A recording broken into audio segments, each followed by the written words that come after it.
Subscribe करंतु pedagogical zone YouTube channel को and notification bell पर क्लिक करंतु हमर लेटेस्ट वीडियो लेक्चर अपडेट पाइबा पई। Hello friends, this is Alekh and you are watching pedagogical zone. Today we are going to discuss principles of development, जेटा chapter 2 रहू, जोटा हमर चाइल्ड डेवलपमेंट पेडागोजी रे जो रहूची, जो हमर यूनिट 1 टा जोटा थिला हमर understanding child development during childhood रे जो रहूची हला, तार जो चैप्टर सेकंड चैप्टर जो रहूची हला कि कौन रोचे ना आमर विकास मूल नीति है प्रिंसिपल्स ऑफ डेवलपमेंट। आम जो विकास विषय जानी थे, वृद्धि विषय जानी थे, कौन से सब विषय जानी थे है, तो से जो विकास जो रोचे तार मूल नीति कौन अच्छी बुझी से विषय आज आम डिस्कसन करवा। Okay, let's start our class.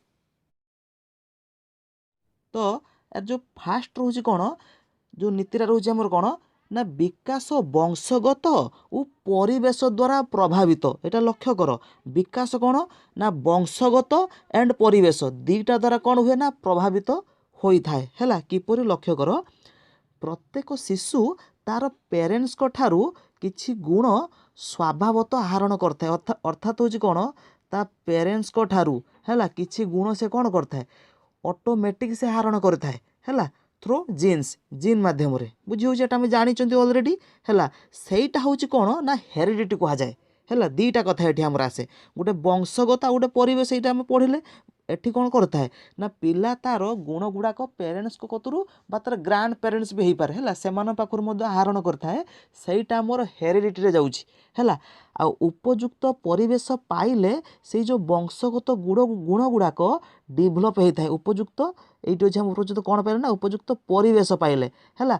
ठीक जदि पिला परिवेश पाइब से जो गुण आहरण करिथिबो ना ताहा डेभलप हो पार बुझ। ताले दीटा कथा आसुची, गोटे हूँ आमर कौन हेरिडिटी आ गोटे हूँ आमर कौन एनवायरनमेंट है। हेरिडिटी हूँ आमर कौन वंशगत गुण जोटा आसला, एनवायरनमेंट कौन पाइला परिवेश पाइले गुण गुड़ाक डेभलप हो पारे है, गुण गुड़ाक डेभलप है। एग्जांपल जदि आम लक्ष्य करवा, आम बेले बेले लक्ष्य करता पिला जदि भल व्यवहार देखौथबो है, जदि उत्तम व्यवहार देखौथबो ता माने आम जानिबा कौन निश्चय ता फैमिली मेंबर माने कौन ताको पिला को सेमिति शिक्षा देइछन्ति बा पिला जे परिवेश रे बढ़ीची ताको एई भली शिक्षा दिया जाउची बा भल गुण शिक्षा दिया जाउची, तेणु पिला सही हिसाब रे व्यवहार करूची। कथाटा कौन जानी हुस तो, तेणु विकास कौन करे उभय तार वंशगत गुण है जहाँ से पेरेन्ट्स मान पाई था एंड तार हूँ आमर कौन ना एनवायरनमेंट रू जो पाई था, दीटा कौन हुए जो प्रभाव रे विकासटा होता है पिलार बुझी होची। ये जो हेरिडिटी एंड एनवायरनमेंट ए विषय में मु क्लास करी सीटेट रे क्लास करी, आर लिंक मु डिस्क्रिप्शन में देदेवि एंड आई बटन में देदेवि, आपण मैंने देखी पारे। ओके, नेक्स्ट आर आउ गोटे पॉइंट रोचे आमर कौन ना इन फ्यूचर भविष्य रे शिशुर व्यक्तित्व किपरि हेबो, तार स्वभाव किपरि हेबो, तार वंशगत गुण आउ से जेउ एनवायरनमेंट रे लालन पालन होईची ताहा ऊपर निर्भर करे। जेटा मु कहली वर्तमान भविष्य रे शिशुर व्यक्तित्व है, तार जो पर्सनालिटी डेवलपमेंट किपरि हेबो आ तार स्वभाव किपरि हेबो है, ता कहा ऊपर निर्भर करता है तार वंशगत गुण उपर एंड से जेउ एनवायरनमेंट रे लालन पालन होईची ताहारी ऊपर निर्भरटा करि थाए। मु कहिथिली आ एइटी मध्ये मु कहूची जे जो हमर डेवलपमेंटटा है, डेवलपमेंट होची कोन हमर joint product of heredity and environment. ता अर्थ होची कोन जो विकासटा ताले हबो कोन ना विकास समान वंशगत गुण गुणन परिवेश बुझी होची, दीटा गुणी की होय हमर कोन ना प्रोडक्ट हो जाए हे कि कोन हमर हुए हमर विकासटा होई थाए है। नेक्स्ट देखिबा कोन सेकंड रोज कौन ना विकास एक निर्दिष्ट दिगरे गति करे है। विकास जो गति कर ना गोटे निर्दिष्ट दिगरे धीरे धीरे है स्टेप बाय स्टेप यही हिसाब से गति करे। जो देखा प्रत्येक व्यक्ति जन्म ठार मृत्यु पर्यंत विभिन्न सोपान देखी जाइथांती कौन आमर ना प्रथम आम रोचे कौन आमर इनफान्सी रोचे, चाइल्डहुड रोचे, एडोलसेंस रोचे, एडल्टहुड रोचे, चारिटा आम जानते। इनफान्सी माने आमर कौन रोचे शैशव अवस्था है जोटा कि आमर 0 ରୁ 3 वर्ष मध्य होता है।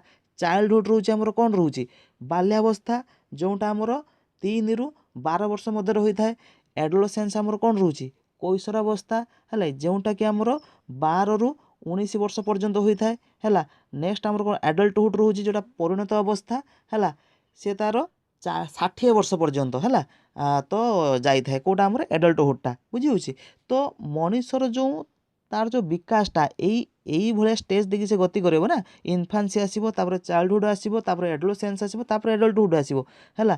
ତା ମାନେ କ'ଣ ଏପଟ ସେପଟ ହେବ କି ନା, ସେ ଗୋଟିଏ ଷ୍ଟେପ୍ ବାଇ ଷ୍ଟେପ୍ ହିଁ ଗତି କରିବ ବୁଝିହେଉଛି। ତା ସହିତ କ'ଣ ନା ପୂର୍ବ ଅବସ୍ଥାରେ ଯାହା ଡେଭଲପମେଣ୍ଟ ଘଟିଥାଏ ତାହା ତାହାର ବର୍ତ୍ତମାନ ବିକାଶକୁ କ'ଣ କରିଥାଏ ନା ପ୍ରଭାବିତ କରିଥାଏ ହେଲା। ପୂର୍ବ ଅବସ୍ଥାରେ ଯାହା ଡେଭଲପମେଣ୍ଟ ଘଟିଥାଏ ଅର୍ଥାତ୍ ଇନଫାନ୍ସିରେ ଯାହା ଡେଭଲପମେଣ୍ଟ ହୋଇଥିବ ତାହା ତାହାର କ'ଣ କରେ ନା ଚାଇଲ୍ଡହୁଡ଼ ଉପରେ ମଧ୍ୟ ପ୍ରଭାବ ପକାଇଥାଏ। ଚାଇଲ୍ଡହୁଡ଼ରେ ଯାହା ହୋଇଥିବ ଏଡୋଲେସେନ୍ସ ଉପରେ ମଧ୍ୟ ପ୍ରଭାବ ପକାଇଥାଏ ବୁଝିହେଉଛି। ତାହେଲେ ଗୋଟେ ଯେଉଁ ଅବସ୍ଥା ଆଉ ଗୋଟେ ଅବସ୍ଥା କ'ଣ କରିଥାଏ ନା ପ୍ରଭାବିତ କରିଥାଏ। ନେକ୍ସଟ ଯଦି ଏଠି ଆମେ ଦେଖିବା ଆଉ ଗୋଟେ ତାର ପଏଣ୍ଟରୁ ଶିଶୁ କ'ଣ କରିଥାଏ, ଯେଉଁ ଶିଶୁ ସେ କ'ଣ କରିଥାଏ ନା ଫାଷ୍ଟ କ'ଣ ପେଟେଇବା ହେଲା କି, ତାପରେ କ'ଣ ଗୁରୁଣ୍ଡିବା, ତାପରେ ଠିଆ ହେବା, ତାପରେ ଚାଲିବା ଦୌଡ଼ିବା, ଏଇଭଳିଆ କ'ଣ ଷ୍ଟେପ୍ ବାଇ ଷ୍ଟେପ୍ ହିଁ ଯାଇଥାଏ ହେଲା। ତେଣୁ ସେଇଟା ମାନେ କ'ଣ ସମସ୍ତଙ୍କ କେସ୍ରେ ସେମିତି ଦେଖା ଦେଇଥାଏ। ତେଣୁ ଏଇଠୁ ଆମେ କହିପାରିବା କ'ଣ ପିଲା କ'ଣ କରିଥାଏ ନା ତାର ଯେଉଁ ଡେଭଲପମେଣ୍ଟଟା ଗୋଟିଏ ଦିଗରେ ହେଲା, ଗୋଟିଏ ନିର୍ଦ୍ଦିଷ୍ଟ ଦିଗରେ ହିଁ ଆଉ ନିର୍ଦ୍ଦିଷ୍ଟ କ୍ରମରେ ମଧ୍ୟ ଘଟିଥାଏ। ଆଉ ସେହି ହିସାବରେ ଆମେ ଜାଣିପାରିବା ଯେ କେଉଁ ପର୍ଯ୍ୟାୟରେ ପିଲାର କି ପ୍ରକାରର ବିକାଶ ହେବ ହେଲା। ପିଲାର କେଉଁ ପର୍ଯ୍ୟାୟରେ କି ପ୍ରକାର ବିକାଶ ହେବ ତାହା ଆମେ ଜାଣିପାରିବା। ଓକେ, ନେକ୍ସଟ ଆମର ଯେଉଁ ଥାର୍ଡ଼ ରହୁଛି ପଏଣ୍ଟ କ'ଣ ରହୁଛି ନା ପ୍ରତ୍ୟେକ ବ୍ୟକ୍ତିର ବିକାଶ ଧାରାଟା ସ୍ୱତନ୍ତ୍ର ହେଲା, ୟୁନିକ୍ ଥାଏ ସମସ୍ତଙ୍କର ହେଲା। ଯେତିକି ଆମର ଯେଉଁ ବ୍ୟକ୍ତି ଅଛନ୍ତି ବା ଯେତିକି ଶିଶୁ ଅଛନ୍ତି ସମସ୍ତଙ୍କର ବିକାଶଟା ଆମର ୟୁନିକ୍ ହେଲା। କିପରି ଲକ୍ଷ୍ୟ କରିବା ନା ଶିଶୁମାନଙ୍କର ବିକାଶରେ ଭିନ୍ନତା ଦେଖା ଦେଇଥାଏ ହେଲା। ଯେତିକି ଆମର ଯେଉଁ ଶିଶୁ ରହୁଛନ୍ତି ହେଲା ସେମାନଙ୍କର ଯେଉଁ ଡେଭଲପମେଣ୍ଟଟା ନା ଅଲଗା ଅଲଗା ଟାଇପ୍ର ହେଇଥାଏ ହେଲା। କିପରି କେତେକ ଶିଶୁଙ୍କର କଗ୍ନିଟିଭ୍ ଡେଭଲପମେଣ୍ଟ ଫାଷ୍ଟ ହେଉଥିଲା ବେଳେ ହେଲା, କେତେକଙ୍କର କ'ଣ ହୁଏ ନା ସ୍ଲୋ ହେଇଥାଏ। କଗ୍ନିଟିଭ୍ ଡେଭଲପମେଣ୍ଟ ମାନେ ମାନସିକ ବିକାଶ, ଯେଉଁଟା ଆମର ବୌଦ୍ଧିକ ବିକାଶ କୁହାଯାଏ ହେଲା। ଏଇ ଯେଉଁ ଡେଭଲପମେଣ୍ଟ ଚାପ୍ଟରଟା ଥାର୍ଡ଼ ଚାପ୍ଟର ମୁଁ କହିବି ହେଲା, ଆ ପର କ୍ଲାସ୍ଟା ଏଇଟା ମୋ ସହ କରିଦେବି ଯେ ଆମେ ଜାଣିବା ଯେ ଯେଉଁ ବିକାଶର ବିଭିନ୍ନ ପର୍ଯ୍ୟାୟ ରହୁଛି ହେଲା, ତା ଯେଉଁ ସୋପାନ ରହୁଛି ଆଉ କେଉଁ ପ୍ରକାର ଡେଭଲପମେଣ୍ଟ ବି ରହୁଛି ହେଲା, ସେ ବିଷୟରେ ଅବଶ୍ୟ କ୍ଲାସ୍ଟା ହେଇଯିବ ହେଲା। ଥାର୍ଡ଼ କ୍ଲାସ୍ଟା ଏଇଟା ଆମେ କରିବା ଠିକ୍ ଅଛି। ତ କଗ୍ନିଟିଭ୍ ଡେଭଲପମେଣ୍ଟ ମାନେ ହେଉଛି କ'ଣ ମାନସିକ ବିକାଶ ହେଲା। କେତେକ ଶିଶୁଙ୍କର ଯେଉଁ ମାନସିକ ବିକାଶ ଫାଷ୍ଟ ହେଇଯାଏ, ଦ୍ରୁତ ହୋଇଥିଲା ବେଳେ କେତେକଙ୍କର କ'ଣ ହେଇଥାଏ ସ୍ଲୋ ହେଇଥାଏ ହେଲା। କେତେକ ଶିଶୁଙ୍କର ଡେଭଲପମେଣ୍ଟରେ ସାଦୃଶ୍ୟ ସମାନତା ଥିଲାବେଳେ ଆଉ କେତେକଙ୍କର ମଧ୍ୟ କ'ଣ ହେଇଥାଏ ନା ଅଲଗା ଅଲଗା ହୋଇଥାଏ ବା ଭିନ୍ନତା ଦେଖା ଦେଇଥାଏ ହେଲା। ତା ଅର୍ଥ ନୁହେଁ ଯେ ସବୁ ଭିନ୍ନ ହୋଇଥାଏ, ନା ନା ନା, କିଛି ସଦୃଶ୍ୟତା ଥିବ ହେଲା, କିଛି ଭିନ୍ନତା ଦେଖା ଦେଇଥିବ। ଆଉ ଗୋଟେ ପଏଣ୍ଟ ରହୁଛି ବିକାଶର ଏକ ନିର୍ଦ୍ଦିଷ୍ଟ ପର୍ଯ୍ୟାୟରେ ପ୍ରତ୍ୟେକ ଶିଶୁଙ୍କର ଏକା ପ୍ରକାର ଡେଭଲପମେଣ୍ଟ ହେଉଥାଏ ହେଲା। ବିକାଶର ଗୋଟେ ନିର୍ଦ୍ଦିଷ୍ଟ ପର୍ଯ୍ୟାୟରେ ହେଲା, ତାହା ଆମର ହେଇଥାଉ ଆମର ଶୈଶବାବସ୍ଥା ହେଇଥାଉ ବା ବାଲ୍ୟାବସ୍ଥା ହେଇଥାଉ, ଯେକୌଣସି ପର୍ଯ୍ୟାୟରେ ବା ଯେକୌଣସି ଷ୍ଟେଜ୍ରେ ହେଲା କି ପ୍ରତ୍ୟେକ ଶିଶୁଙ୍କର ଏକା ପ୍ରକାର ଡେଭଲପମେଣ୍ଟ ହେଇଥାଏ। କିନ୍ତୁ ବିକାଶର ଯେଉଁ ପ୍ରୋସେସଟା ମାନେ ବିକାଶର ଯେଉଁ ଧାରାଟା ହେଲା, ସେଇ ଦୃଷ୍ଟି ଯଦି ଆମେ ଦେଖିବା ବ୍ୟକ୍ତି ବ୍ୟକ୍ତି ମଧ୍ୟରେ ପାର୍ଥକ୍ୟ ଥାଏ। ଅର୍ଥାତ୍ ହେଉଛି କ'ଣ ବିକାଶର ଯେଉଁ ପ୍ରୋସେସଟା ହେଲା ସେଇଟାରେ ପାର୍ଥକ୍ୟ ଥାଏ ବୁଝିହେଉଛି। ତ ଏଇଟା ଆମେ ଜାଣିଲେ କ'ଣ ନା ପ୍ରତ୍ୟେକ ବ୍ୟକ୍ତିଙ୍କର ବିକାଶଟା କ'ଣ ହେଇଥାଏ, ତା ଯେଉଁ ପ୍ରୋସେସଟା ନା ସେଟା ସ୍ୱତନ୍ତ୍ର ଥାଏ। ଫୋର୍ ପଏଣ୍ଟ ରହୁଛି କ'ଣ ନା ବିକାଶ ଏକ ଧାରାବାହିକ ପ୍ରକ୍ରିୟା ହେଲା। It is a continuous process ହେଲା। କଣ୍ଟିନ୍ୟୁଅସ୍ ହିଁ ବିକାଶଟା କ'ଣ ହେଇସାରିଥାଏ। ମୁଁ ମଧ୍ୟ ଆର ଫାର୍ଷ୍ଟ କ୍ଲାସ୍ରେ ମଧ୍ୟ କହିଥିଲି ଯେଟା ଆମର ଡେଭଲପମେଣ୍ଟ କେଉଁଠୁ ହୋଇଥାଏ, ଓମ୍ ଟୁ ଟୁମ୍ ପର୍ଯ୍ୟନ୍ତ ହେଲା। ମାନେ ମାତୃଗର୍ଭରୁ ପୁରା ଆମର ସମାଧି ଯେଉଁଟା ଆମର ଯେଉଁ ମୃତ୍ୟୁ ଯେଉଁ ହୁଏ ହେଲା ସେଇ ପର୍ଯ୍ୟନ୍ତ ବିକାଶଟା ଆମର ଚାଲିଥାଏ, କଣ୍ଟିନ୍ୟୁଅସଲି ଚାଲିଥାଏ ହେଲା। ତ ଫାର୍ଷ୍ଟ ପଏଣ୍ଟ ହେଉଛି କ'ଣ ନା development is a continuous process. ଏଇଟା ମୁଁ କହିଲି ଡେଭଲପମେଣ୍ଟ ଆମର କ'ଣ ଗୋଟେ କଣ୍ଟିନ୍ୟୁଅସ୍ ପ୍ରୋସେସ୍ ହେଲା। ଶିଶୁର ଶରୀର ଓ ବିଭିନ୍ନ କାର୍ଯ୍ୟକଳାପ ଓ ଶୈଳୀରେ ଯେଉଁ ପରିବର୍ତ୍ତନ ଘଟିଥାଏ ତାହା ହଠାତ୍ ହୋଇନଥାଏ। ଅର୍ଥାତ୍ ହେଉଛି କ'ଣ ଶିଶୁର ଯେଉଁ ଶରୀରର ତା ବଡ଼ିରେ ଆଉ ଯାହା ବି ସେ କାର୍ଯ୍ୟ କରୁଛି ନା ତାର ଯେଉଁ ସ୍କିଲ୍ ରହୁଛି, ଯେଉଁ ସ୍କିଲ୍ର ଡେଭଲପମେଣ୍ଟ ହେଲା ତାହା ହଠାତ୍ ହୁଏନି ହେଲା। ଯେଉଁ ପରିବର୍ତ୍ତନ ଘଟିଥାଏ ଠିକ୍ ଏଟା ତ ପରିବର୍ତ୍ତନ ନା, କାରଣ ପୃଥିବୀରେ ଗୋଟିଏ ଜିନିଷ ସବୁବେଳେ ହେଉଥାଏ ସେଟା ହେଉଛି ଆମର କ'ଣ ଚେଞ୍ଜ ବା ପରିବର୍ତ୍ତନ ନୁହେଁ କି। ତ ଶିଶୁର ଯେଉଁ ଶରୀରରେ ଆଉ ତାର କାର୍ଯ୍ୟକଳାପରେ ଯେଉଁ ପରିବର୍ତ୍ତନ ହୋଇଥାଏ ଏହା ହଠାତ୍ ହୋଇଥାଏନି ହେଲା। ମନୁଷ୍ୟର ଜୀବନ କାଳ ମଧ୍ୟରେ ହେଉଥିବା ଡେଭଲପମେଣ୍ଟ ଧାରାବାହିକ ଆଉ କ୍ରମ ଅନୁସାରେ ହେଉଥାଏ। ସେଇ ଯେଉଁ ତାର ଯେଉଁ ସ୍କିଲ୍ଟା ଯେଉଁ ଡେଭଲପ୍ ହେଲା, ଯାହା ପରିବର୍ତ୍ତନ ଯେଉଁ ହେଲା ତାହା କିପରି ହୋଇଥାଏ ନା ଧାରାବାହିକ ହୋଇଥାଏ ଆଉ କ୍ରମ ଅନୁସାରେ ହେଉଥାଏ। कौन कनसेप्ट बुझीउस तो तेणु आम राताराति शिशु मान पाखे एक्सपेक्टेशन करें जे हाँ राताराति एम मध्य बहुत मात्रा डेभलप हो पार ना ना सेटा एक्सपेक्टेशन करहब ना सी तार डेभलपमेंट तार ठीक अनुसार हम तार धारावाहिक अनुसार तार हेब क्रम अनुसार हेब। नेक्स्ट आमर 5 पॉइंट जो आसी जो 5 नंबर पॉइंटा कौन ना प्रारंभिक पर्यायर विकास गति द्रुत होता है जो फास्ट स्टेज रे है विकास गति कौन बहुत स्पीड होता है एक्चुअली द्रुत ये कौन रैपिड डेवलपमेंट एक्चुअली होता है बहुत स्पीड होता है तो जन्मरू प्रथम किछि वर्ष मध्य शिशुर डेवलपमेंट फास्ट होता है जन्मरू प्रथम किछि वर्ष मध्य बुझे शिशुर जो डेवलपमेंट तार जो विकासटा ना रैपिड होता है बहुत द्रुत गति जाता है बुझे तो तेणु फास्ट होता है तेणु परवर्ती बयस प्राक कैशोर अवस्था पर्यंत विकास क्रमे स्लो हो जाता है जो आमर जो ता परे परे बयस आमर प्राक कैशोर अवस्था पर्यंत है कि जो आमर प्राक कैशोर जो अवस्था रोचे आमर 13 ରୁ 14 वर्ष पर्यंत है सेत बाट पर्यंत कौन होता है तार जो विकास ना धीरे धीरे स्लो हो चली है मुख्यतः आमर जो देखा शैशव अवस्था विकास बहुत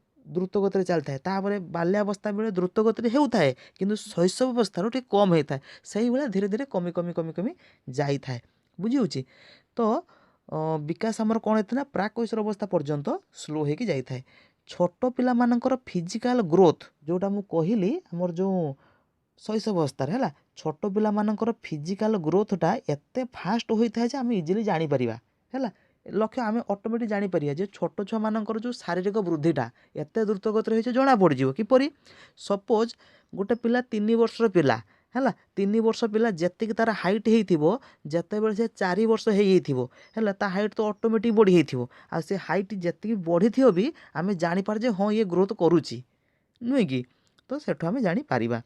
नेक्स्ट आर पॉइंट रोज कौन ना जीवनर प्रथम 5 वर्ष मध्य शिशुर अधिकांश गुण विकसित हो जाता है यहाँ मन रखा पड़ो है जीवनर प्रथम 5 वर्ष मध्य शिशुर अधिकांश गुण एक्चुअली कौन होता है ना डेभलप हो सारी थाए है तेणु जेहेतु द्रुत गति तार फिजिकल डेभलपमेंट होता है भी सेते बेले तेणु शिशु कौन हुए अधिक कर्म तत्पर हो उठे बुझुस तो फिजिकल डेभलपमेंट होता फल द्रुत गति शिशु कौन अधिक कर्म तत्पर हो उठे है कि तेणु ता शरीर कौन हुए अधिक शक्ति कौन हुए क्षय हुए से कौन हुए टायर्ड हो जाए ना है कर्म तत्पर अधिक काम करने जो तेणु नियमित व्यवधान रे खाद्य आ विश्राम माने शिशु को ता सहित आमोद प्रमोद है व्यवस्था करा आवश्यक शिशुपाई है कि तार डेभलपमेंट हाँपाई कनसेप्ट क्लीयर होची तेणु आहार आज आम एति डिस्कसन करदे 5टा पॉइंट आउ अच्छी मात्र 4टा पॉइंट है से आम डिस्कसन करवा नेक्स्ट क्लास ओके